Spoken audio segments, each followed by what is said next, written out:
Hello everybody and welcome back to another exciting episode of Let's Play Wario World!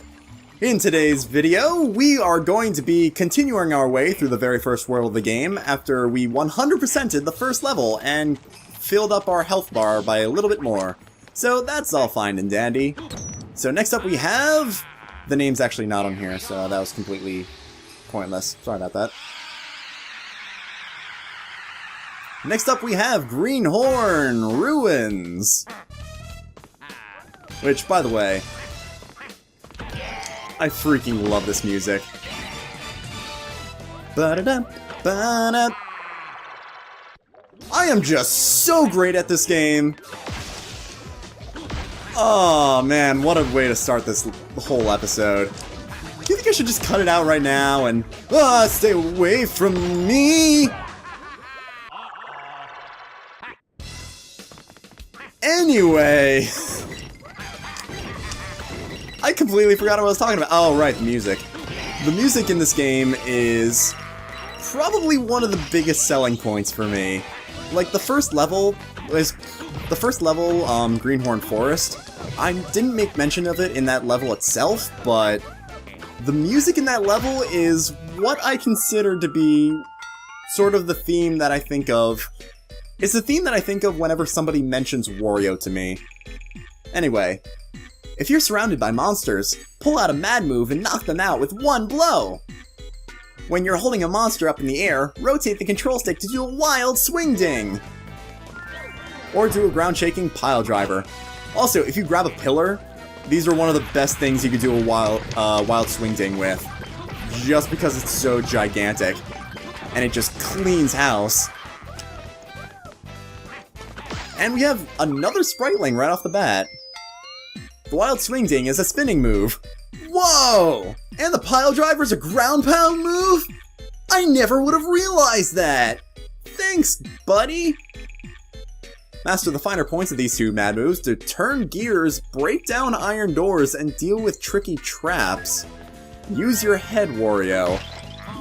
Well, the only time that Wario is really good at using his head is with a headbutt.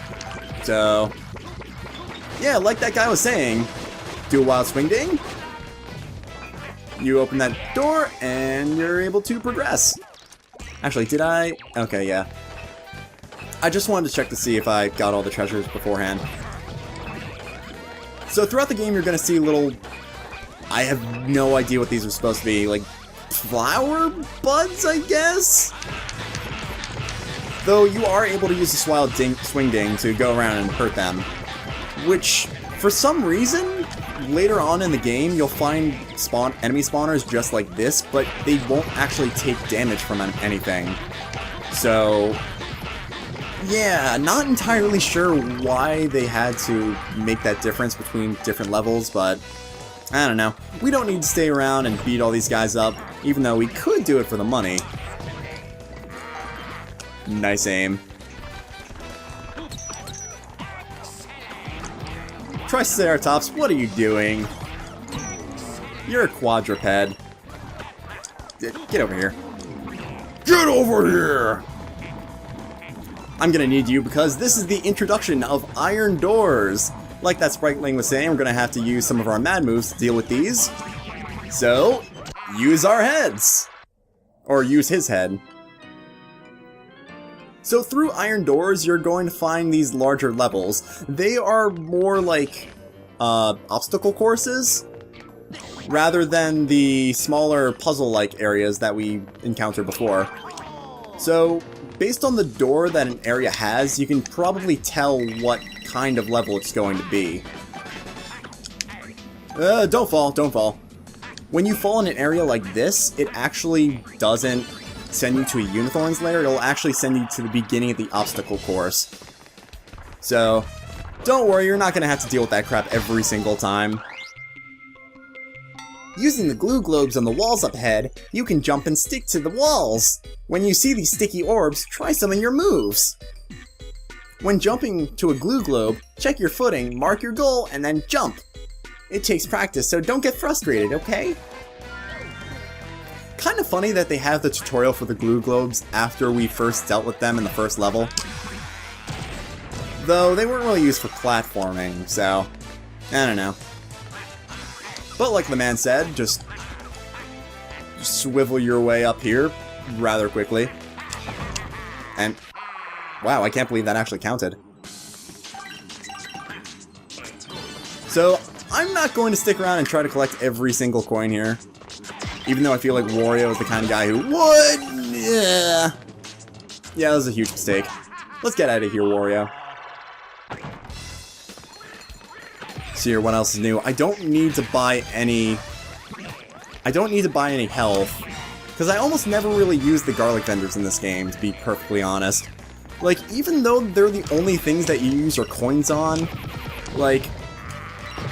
I'll only use them, like, a couple times per playthrough. Oh, I completely forgot about that. Whoops! Oh! You saw nothing! I am so bad at this game.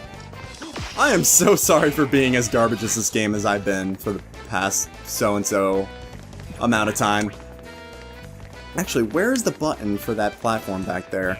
Is it over? Nope, that's not it. I think we have to go around and...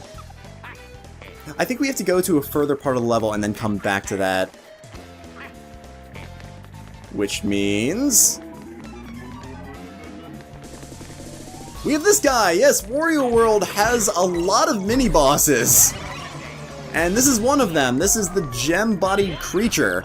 There are 3 different kinds of them. This is the red variety, which shoots a little laser beam out of its face. And it also has a bunch of enemies that surround it. So what you have to do is grab the enemies, throw them into the gem-bodied creature, and do that to damage it. Ah! They are quite pathetic, to be completely honest. The gem-bodied creature is the most reoccurring mini-boss in the game, so... and they never really get much more difficult. Get out of here. There's the switch. And here's this Thwomp-looking guy. He's kind of like Thwomps in the Mario levels, or like in the Mario universe, except you have to punch him in the face instead. Yeah, not the most... not the smartest weakness, really. You'd think they would come up with a way to protect that. I guess not. What the hell? Where did that come from? That's weird. Never really seen that before. Oh, Wario, I just love your tiny, witty catchphrases. Like, have a rotten day. That's probably one of my favorite things I'll hear from Wario. And we have this guy. Hello. Do I actually have to fight you? No, I don't think so. Can I jump around? No! Damn it. I wanted to do a cool guy thing, but... yeah, never try to do the cool guy thing, especially when you've already fallen into this place like a bajillion times in the first 2 levels. It's never really good for anybody. No. I cannot tell you how many times I've went through this whole thing just to... it was the very last one, wasn't it? Oh wow, that actually sent me all the way down here. Yeah, I need to use the wild swing to get around this. I could actually jump around this, I believe? Or I might be remembering this wrong, because I did see a speedrun of this game where the person would, like, he would either spin it around only a little bit and then jump around the gate before it was, like, actually, remotely open. Oh, sweet. But I don't know. I really don't know a lot about speedrunning this game. Although speedruns of this game are really, really fun to... oh no, I don't want to do that crap again.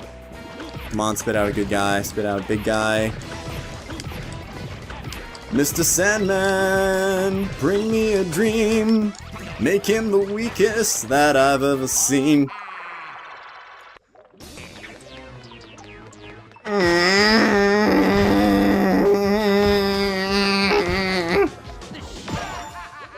Sweet. My performance has been so appalling in this episode. Holy crap. Can I have a big guy? Thank you! No! Why am I bad at video games? There we go. I don't have to kill you. Hey, one of these guys! And... Wait, what? I'm sorry, what? What just happened? Like, what the hell actually just happened? I, like, flung up to him, and then he, like, came out of my grip and sort of, like, flew away. Like, I must go. My people need me. What a silly game. But I love this game. Like, Wario World, I've actually never really told anyone this, but I consider Wario World to be sort of a part of a holy trinity of first-party GameCube games. And that trinity is Wario World, Pikmin, and Luigi's Mansion. And these three games are incredibly short, but they're also incredibly fun, and they have like an extraordinary amount of replayability to them. It's kind of strange. That's a battle ring up ahead. 1-minute battles begin when you enter battle rings. Fight everything that enters the ring. The number of coins you get depends on the number of monsters you defeat, so fight hard. Yeah, I don't really know how to describe it though. Like, I feel like a game like Wario World, where that's incredibly short but really fun to replay, it's a lot like Portal to me, in that I guess the experience just remains sort of pure throughout. Like, it never really gets tiring, and it never really loses focus on what it wants to be, I guess? If I can come up with a better way to describe it in the future, I will. But right now, we have a battle ring! Just beat as many of these guys, and they drop a ton of coins. Now, I kind of want to save one of these guys for a mad move. Ooh, get out of here. Also, Wild Swing Ding is your best friend in these places. Like that! Come on, hit this guy. I want to kill him! Yeah! That's what I'm talking about. Like, look at that. I took out 2 whole waves with just 1 Wild Swing Ding. It's crazy. Which is kind of strange because, of course, that move, the pile driver, is my favorite move. And look, we've already looped the whole thing. We're going back to previous waves. Get back here. Also, dash attack is probably the best move in the entire, like, that Nintendo's ever come up with. Just saying. God, delicious, delicious money. So we're already almost at the end of the level, believe it or not. Yeah, like, the earlier levels really... Okay, so before I said the Wario World levels are pretty long, but the short, like, the ones at the beginning are actually surprisingly short.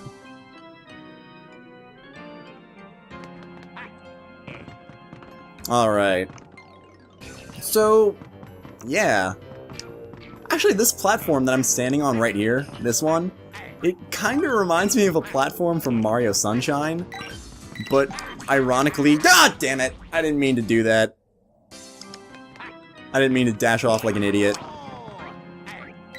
What was I saying before? Oh yeah, Mario Sunshine. This platform always reminded me one from Mario Sunshine. And I think about that a lot when I play this game, just because Mario Sunshine's physics were so wonky and weird. And I think it's kind of ironic that Wario World's physics, even though it's like less platform focused, actually handles better than Mario Sunshine in aspects. I feel like I made a lot of people mad with that comment, but it's just, I feel like it's true. Ah!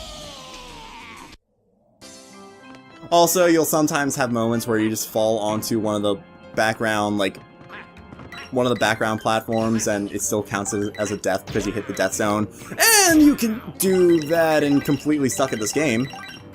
That too. Yeah, I collected enough coins here. Give me my gold statue, give me my red ruby. Give me my uh-oh. And give me my... I need a Wild Swing Ding. Actually, is there anything back here that I need to get first? Yes, there is! Gotta get that thing, gotta punch all these things, and I gotta bring an enemy over here. For a delicious, delicious pile driver. Come on, enemy, enemy, enemy, enemy! Thank you. I'll get that button on the way out. So, yeah, you don't really need to go on any of those platforms to get through here. You just gotta jump, jump, jump. I'm speedrunning this level like an idiot, even though it's actual speedrunners would probably look at this and scoff. Because I make dumb mistakes like that. I never said I'd be good at this game. I just said that I like it. So what I meant to do was jump over here, get that, and bid this level adieu. Oh right, that switch behind here. Wait, what? Wait, I hit the breakable block and it didn't break. What the heck? Also, a very good way of getting through one of those levels is just shoulder bashing all the way through. Because if he hits a spring, then he'll just hit it immediately, and if he doesn't get a spring and hits a bomb instead, he'll knock the bomb along with him, so you'll be able to scare unicorns as you go through. Although it's not always going to work, because those areas do get more difficult as the game progresses. Alright. I don't need to turn it all the way. Hey, big guy! How you doing? Aw, he looks so sad. It's kind of cute, actually. Time to die. Give me that.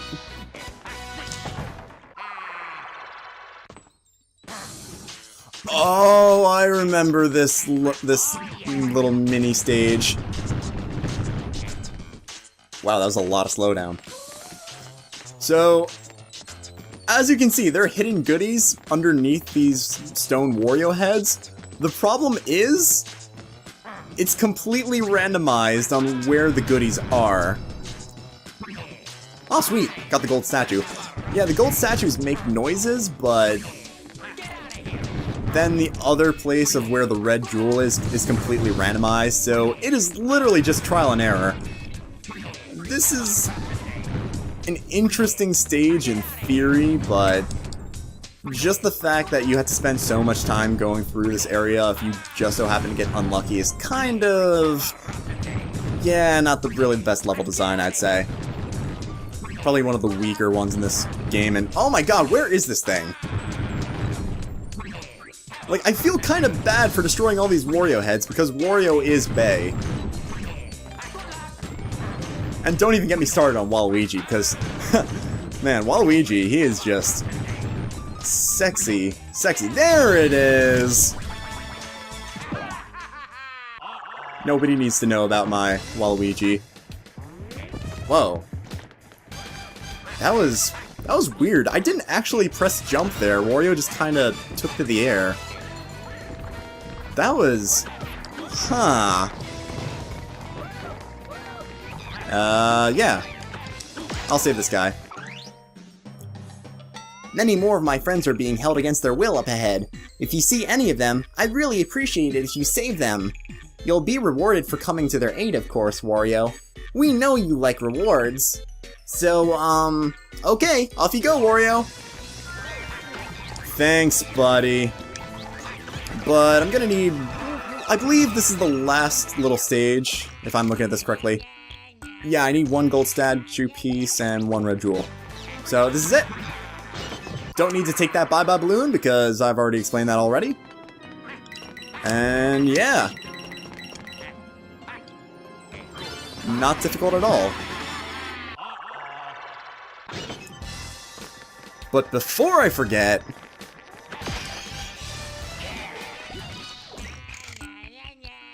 wait, did I oh, I forgot a treasure. I actually do have to use the bye-bye balloon. Damn it! I'll see you guys back to when I figure out what I missed. But there it is. How did I miss that? Jeez. It's just over here. There it is. Alrighty then. Now that I've managed to retrieve that treasure and get back here to the boss gate, let's look at our treasures. We got the porcelain urn, the fine china, the ceramic vase, the teapot. So all these are sort of based off of pottery and other such artworks, I guess. Because, you know, precious pot, art. We got a lucky figurine, complete with massive tanuki balls. Yeah, you didn't need to know that. And of course, the most artistic piece of them all, the Nintendo Entertainment System. But without further ado, let's fight the boss.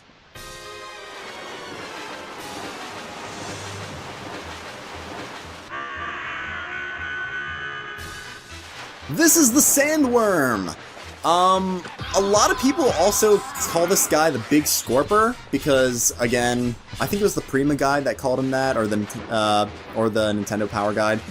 Although, that doesn't really make any sense, because there is another enemy later on in the game that's actually called a Big Scorper. So, yeah, it doesn't really make a lot of sense.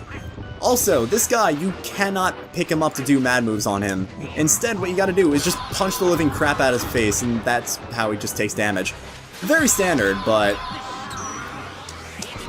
watch out for that! Yeah, your controller, like, you can't feel it, but the controller shakes like crazy whenever he hits the ground with one of those big scythe arms. So, it's pretty intimidating. Also, get the hell out of dodge. God, why am I taking so much damage? I guess it doesn't really matter, he's almost dead.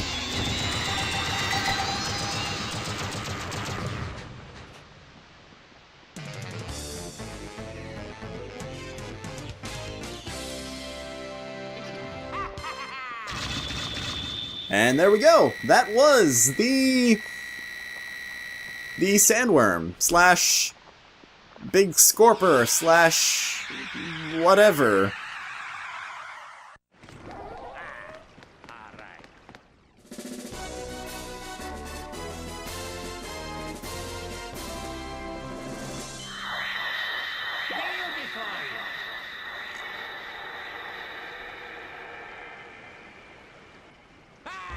So we've made some pretty excellent progress in this episode, I gotta say.